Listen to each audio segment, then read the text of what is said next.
Welcome to Go Long Live with Barry Long 2. I am your host, Barry Long the second. Don't forget the two. We are live on CoachellaValley.com. We are also live on today'scalifornia.com.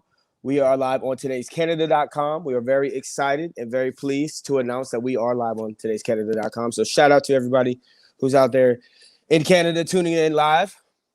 Now, before we begin the show, I just want to start off with some very, very sad, somber news. I wanted to say we send our condolences out to the family of Corporal Hunter Lopez, who was killed earlier this past week with the 13 other soldiers who were killed in Afghanistan in that terrible incident that happened at the Kabul airport. And he is close to home. Anytime that something like this happens, when you're talking about, armed forces and the members of the military being killed, it always hits hard and it's always devastating. But this one hit a little bit closer to home for the Coachella Valley because he did grow up in Indio and he did go to La Quinta High School. This is why I have the La Quinta High School sweater on right now. My daughter goes to that school and they've been doing other different tributes and a lot of different honoring of him. But his parents were both Riverside County sheriffs. Just a very, very, very sad situation. His dad was a captain. His mom is a deputy. And he was planning on being a sheriff's deputy himself once he was finished with the deployment to Afghanistan. And just so happened that, he was involved in a terrible, terrible bombing. And our thoughts and prayers are with his family during this difficult time. We send our condolences out there to him. And we just want to salute and say rest in peace to Corporal Hunter Lopez. Now, there's really no easy way to transition into sports. We just got to go right into it. I am Barry Long II. This is Go Long Live with Barry Long 2. We are live on today'scalifornia.com. We are live on CoachellaValley.com. We are also live on today'scanada.com. And you're watching on Facebook, wherever you're watching from. We appreciate you tuning in.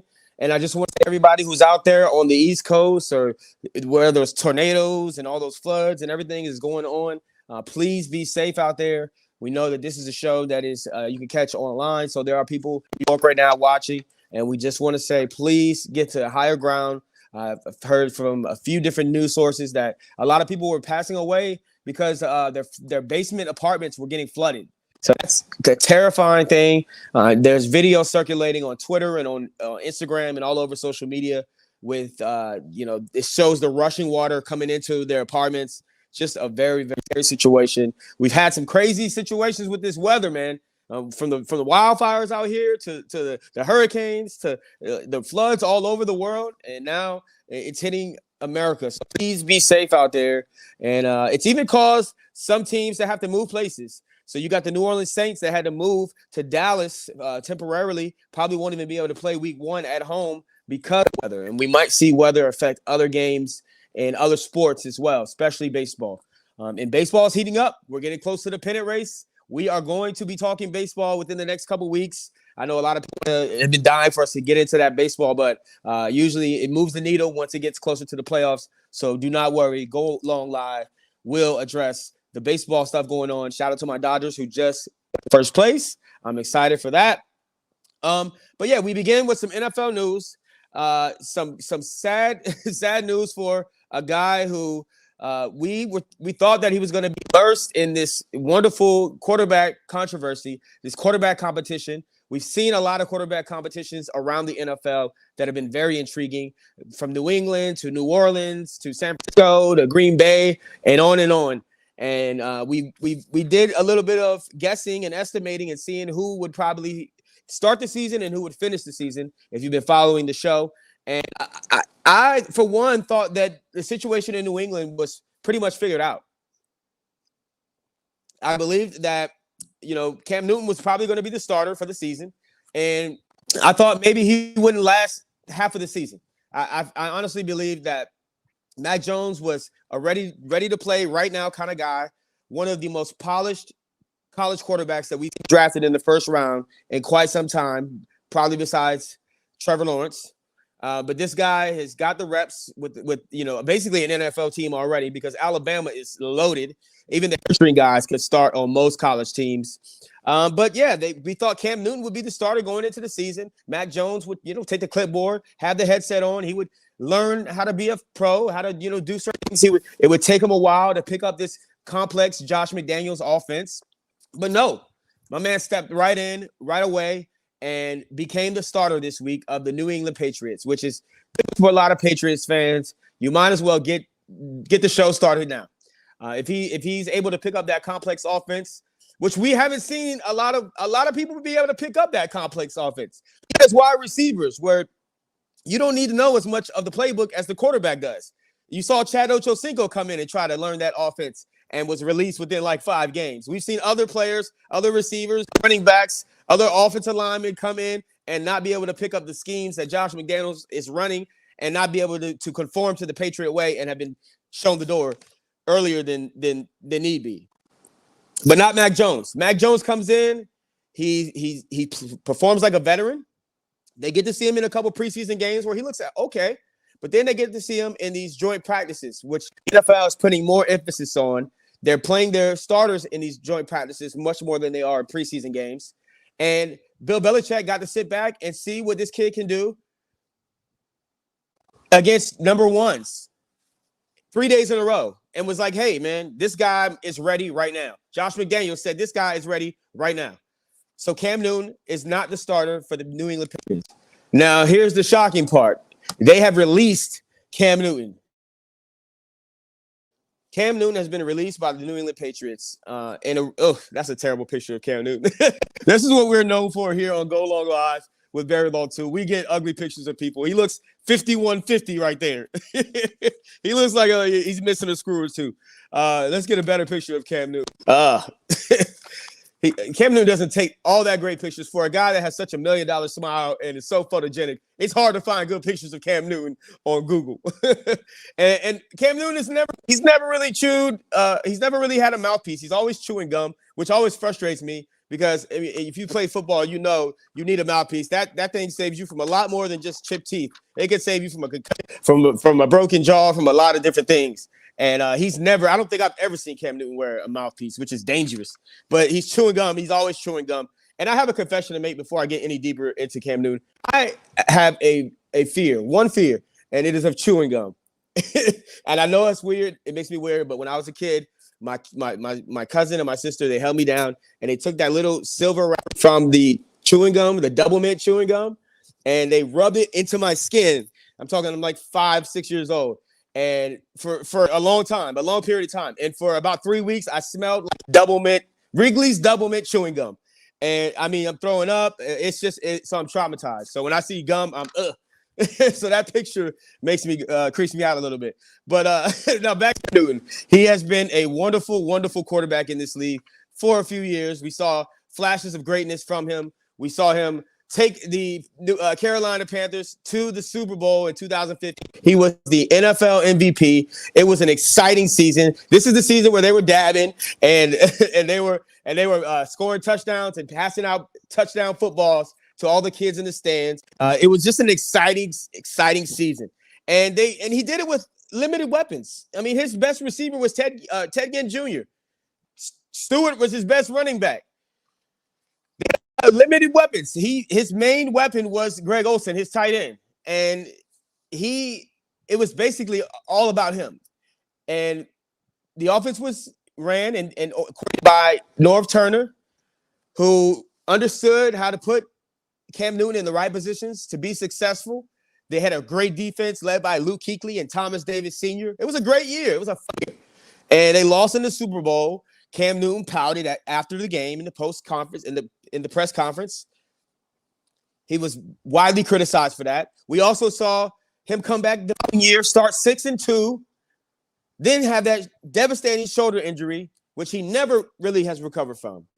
I mean, if you look at him, sometimes he makes throws even now that you're like, man, that shoulder doesn't look right. Then the following year, he had the foot injury where he tried to play through, try to be tough. And the older you get, the harder it is to recover from injuries. I mean, the older you get, the harder it is to recover from alcohol. But think about NFL injuries.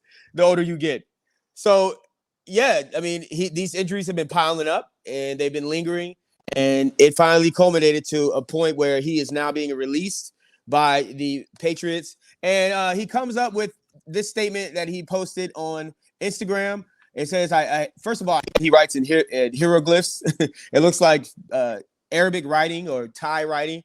It's just ridiculous. Every single post is like this with Cam Newton. I don't know how he finds all these variations of letters. I didn't even know that many variations of letters existed on the iPhone. But he says, I appreciate all the love and support during this time. Can't even read it.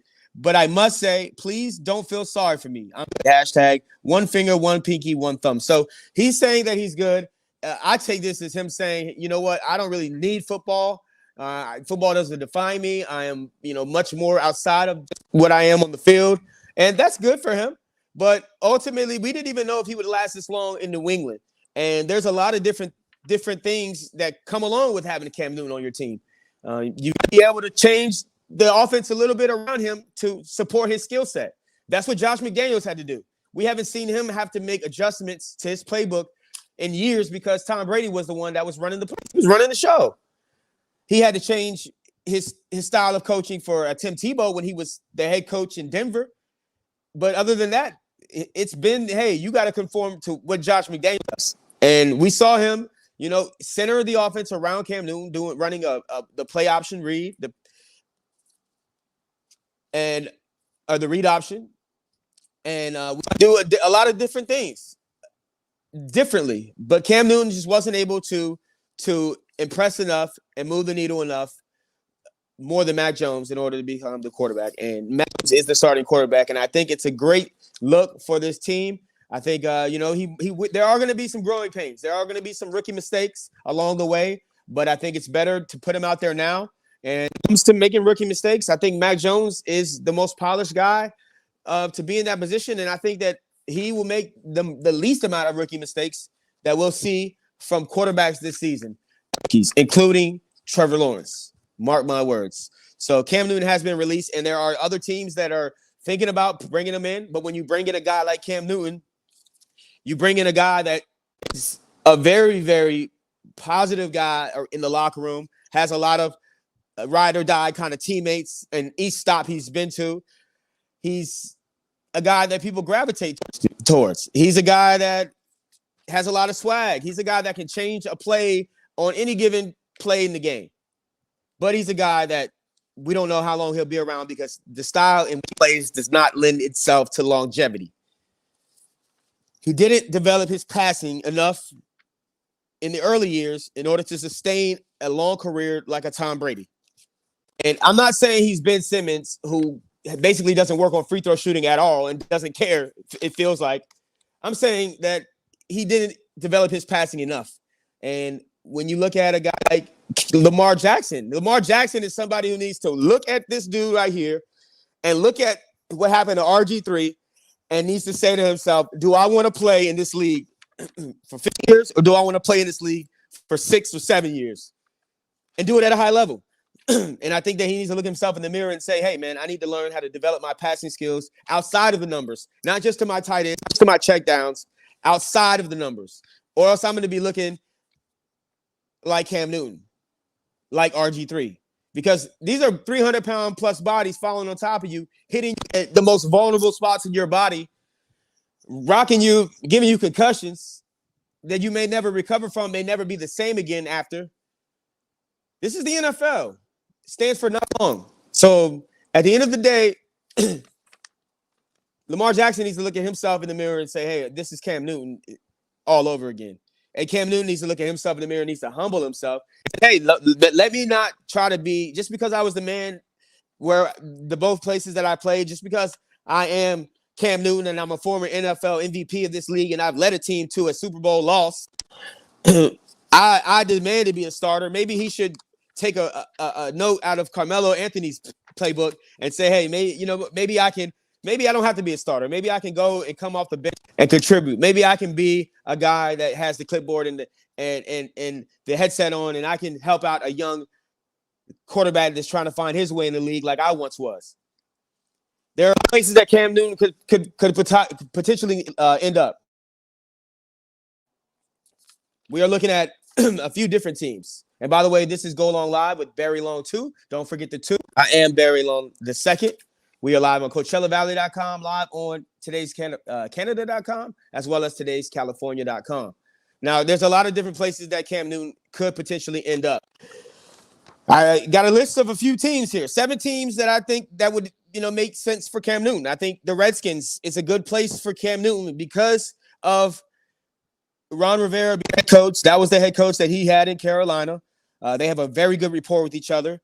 Not a very complex offense that they run in Washington. And their best quarterback right now is Ryan Fitzpatrick. Who, yes, Ryan Fitzpatrick has a few games. He lights it up. He makes the world go crazy. He makes some great highlights the first 4 or 5 weeks of the season. And then they start calling him Fitz Magic. And then he turns back into Fitzpatrick. They are who we thought they were. We know Ryan Fitzpatrick. We know what he's capable of doing. And I think that they're not set long-term at quarterback at all. And I don't think they're set for halfway through the season. So I think it would be a good spot for him to land. Now, Cam Newton has been criticized because he's unvaccinated, publicly been out there against the vaccine, has had COVID twice. Last year he had it. He missed 2 games and should have missed more because he had what is called known as COVID fog, where after you get COVID, you're just not right. And it takes you a while to, regain your stamina when you're out. It takes you a while to recover mentally. And even some of the vaccines, you get a COVID fog. But this COVID fog lasts for a longer period of time. So we've seen him, get COVID last year. We also saw him get COVID this year. So we've seen a few different things happen with that. And Ron Rivera has cancer. He's immune compromised. We don't know if he wants to be around people that are unvaccinated. So I'm not sure if that'll work. And there was rumors that potentially the New England Patriots decided that was one of the that factored into letting him go. That's him being unvaccinated. So we don't know. Maybe that's a destination for Cam. I think football, since it makes football matters, it makes sense. But I think maybe when it comes to Rivera's health, maybe not so. The second team I think is a better solution for him is the Cowboys. Because the Cowboys, we know that Dak Prescott is coming back from that ankle injury. We know that he has a lingering shoulder injury that could really be a problem this entire season. We know that they have Ben DiNucci and Gilbert Graham as their backups. They have a guy in Cooper Rush who should probably be the second backup. But if Dak Prescott goes down, this team goes down right with him. They're like the captain with the ship. They're going to. So I think what they need to do is they need to bring in somebody who could step in and replace Dak Prescott and has a similar skill set, and Cam Newton is. Now, there be, lingering fans saying, hey, put Cam Newton in if Dak Prescott struggles and he has Cam Newton. Any franchise is going to have that problem if you bring in Cam Newton because the fans remember what Cam is capable of doing. So we don't know. But I think the Cowboys need a backup quarterback, and they need one bad. And that would be a good destination for Cam Newton. Also, my football team, the Ravens, we've let go of Trace McSorley. We have a good backup in Hundley. He's done a phenomenal job in the preseason. But Lamar Jackson plays a style and which doesn't lend itself to longevity either. So if he gets hurt, then you want somebody that you can plug and play. And Cam Newton has a similar skill set. He's not as fast, but he definitely would not be a threat to start over Lamar Jackson unless Lamar Jackson became hurt.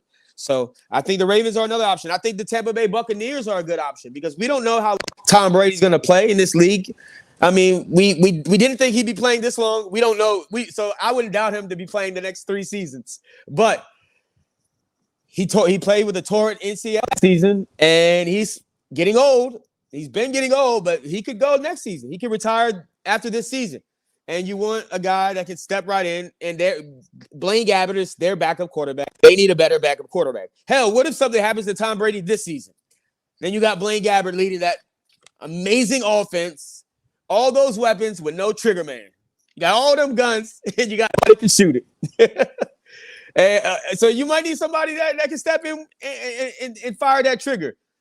Uh, yeah, so I really do think that would be a good spot. And then maybe kind of like Jameis Winston feels like he's going to be that long-term quarterback for the New Orleans Saints moving forward.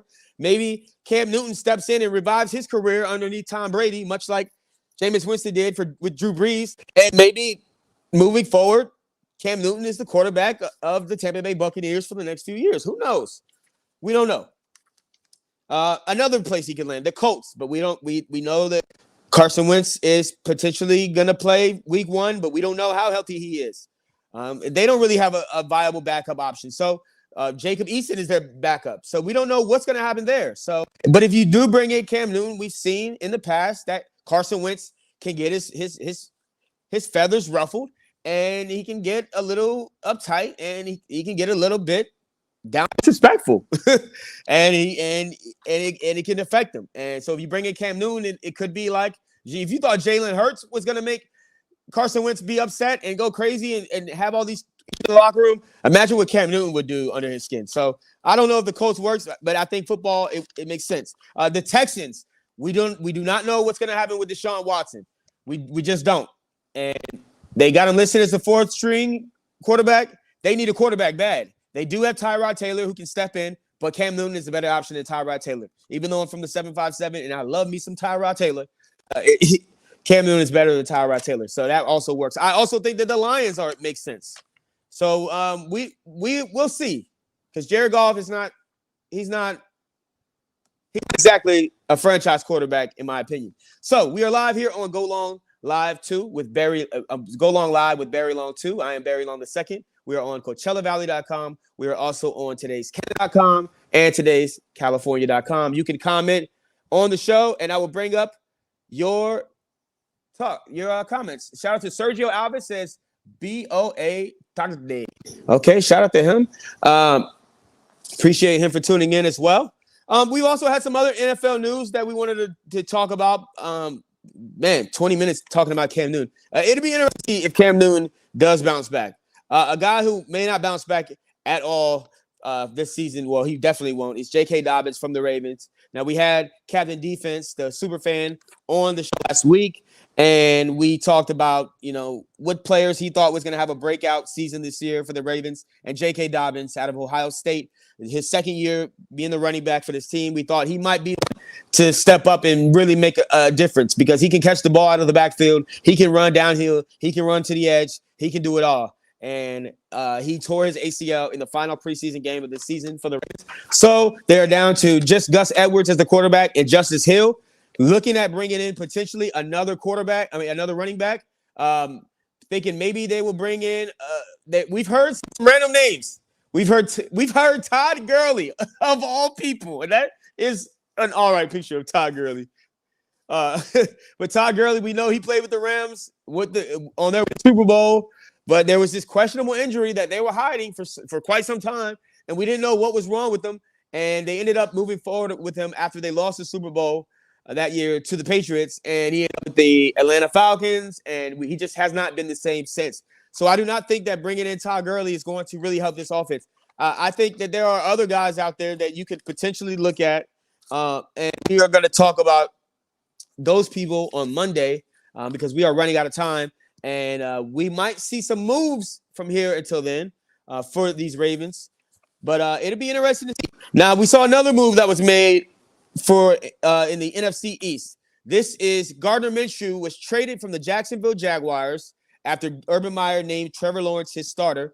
Traded to the Philadelphia Eagles for a conditional round 6 pick. It could turn into a 5th round pick if Gardner Minshew ends up on the roster, and a couple of other factors. Now, we'll see what happens with this situation, because the quarterback situation in Philadelphia is even messier this year, it feels like, than it was last year with Jalen Hurts and Carson Wentz. You've got Jalen Hurts, who they named the starter 4 days ago.